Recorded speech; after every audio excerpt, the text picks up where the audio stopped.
Congratulations, Canada, you bought a pipeline. Hello, everybody. As always, I'm Jason McNeil, and this is Cup of Joe Canada.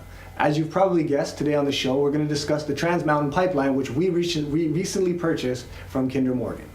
Now, I'll be honest, it took a while for me to sort of wrap my head around this entire pipeline thing. I don't pay too much attention to it, so a lot of it was sort of just headlines and little bits of news, so I dug in a little deeper, and I'm going to break it down for you from the beginning. So, we have this pipeline, which essentially is a twin, but not really a twin because it's much bigger, to a pipeline that we already have.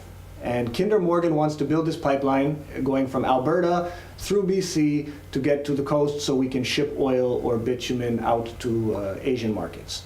So this is essentially the reason we want the pipeline. Then there's people who don't want the pipeline. Now, why don't they want the pipeline? They don't want it because some of them, they say that shipping the bitumen, which is a much heavier oil, which they want to ship now, it's not safe, it's not a proven way of doing things, and it could cause more problems, and we wouldn't know how to clean up those problems because we haven't done this before. They would argue that we should be refining the oil and then shipping it, if anything. Then there's people who say we just shouldn't be shipping it to China because we don't want to even be sending oil over across the ocean in that fashion. They don't want to do any of that. Then there's people who just think we shouldn't have any oil sands production increase at all. We're not happy with that. So we have a lot of reasons to protest. Now, this is where the government comes in, right? Because the government, while they were running to become the government, was saying that we're going to get this pipeline built economically, speaking to the economic world. It's very important and we're going to get it done. But environmentally, speaking to the environmentalists, we understand all the concerns and the issues, and we're going to make sure that this is, that we're not going to have any problems and everything else. So they're going to pacify the environmentalists somehow. So now they get into power, and what happens? We hear that, okay, well, first problem is there's federal grants going to people who are actively protesting the pipeline, which is, unfortunately for them, a government initiative. Like the government says, we're getting this done and our economy depends on it, but the government is funding the people who are coming to protest and stop the building of the pipeline.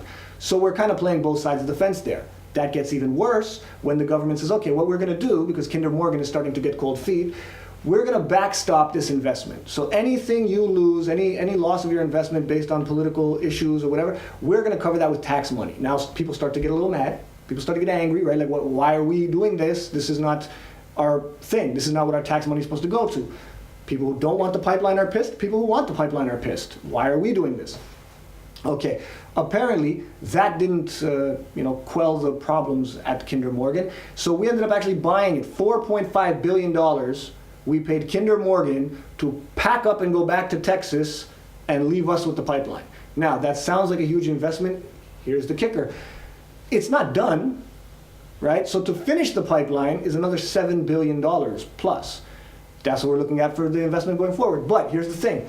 Justin Trudeau says we don't want to keep the pipeline. We're just flipping it, right? It's like house hunters, house flippers, right? So we bought it, we're going to flip it to another company.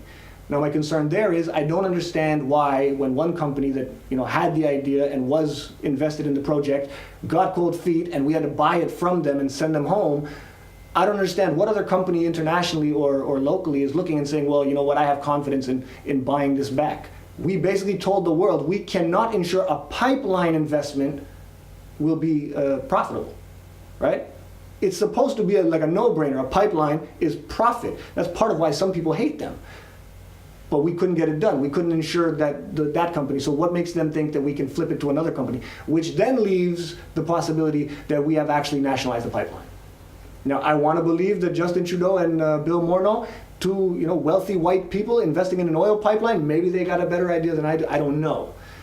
But that may be what happens. Maybe we got to spend the $7 billion, build the pipeline, and then it's our pipeline. Or maybe we're just not going to build it. Maybe the whole, we need to build it for our economy, maybe that's all nonsense, and when it really push comes to shove, we don't have the $7 billion, and we're just going to cancel the project.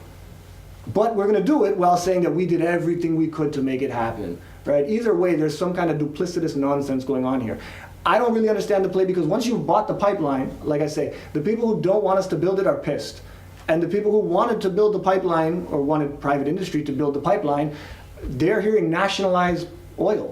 They're hearing nationalization. They're hearing things they don't want to hear either. So I don't really know who you were appeasing other than Kinder Morgan, who took their $4.5 billion and went back to Texas, where we did build a pipeline to. anyway, that's my take on it. I'd love to know how you guys are wrapping your head around this one. So, pipeline, is it now the Trudeau-Morneau pipeline? Is that what we have? The Trans Mountain Trudeau-Morneau pipeline? I'd love to know what you think. I'm Jason McNeil. You can hit me on the website at www.cupofjoecanada.com, or you can always get me on the Twitter. It's @cupofjoecanada.